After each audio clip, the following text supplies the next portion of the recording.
मित्रांनो, आज एक भव्य दिवस आदतचं मैदान पार पडतंय तरडोली तालुका बारामती जिल्हा पुणे या ठिकाणी. मित्रांनो, या मैदानातील काहीच गट पळून आलेत आणि अचानकच आपण जर पाहिलं तर हे तरडोलीचं मैदान बंद पडले म्हणजे थांबलंय. का थांबले आज सर्वच बैलगाडा प्रेमींना प्रश्न पडला आहे.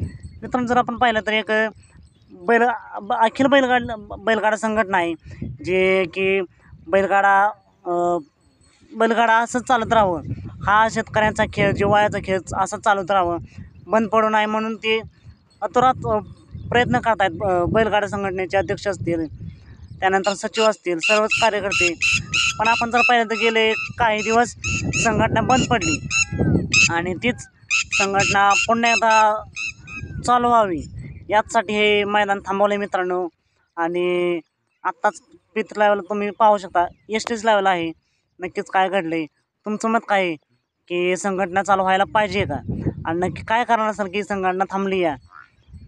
कोण जबाबदार आहे संघटना थांबण्यासाठी? हे कमेंट करून नक्कीच सांगा.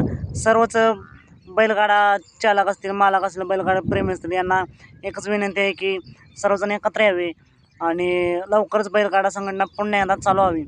कारण जेव्हा बंदीचा काळ होता तेव्हाच या बैलगाडा संघटनेचे जे कार्यकर्ते आहेत, पदाधिकारी आहेत, यांनीच अतोरात प्रयत्न केलेत आणि बैलगाडा आपला जुना पारंपरिक खेळ चालू केला आहे. तर नक्कीच पुन्हा एकदा तीच बैलगाडा संघटना चालू व्हावी. चालतं, मग भेटूया पुन्हा एकदा का नवीन अपडेट्स भन्नाटाच्या नवीन व्हिडिओ.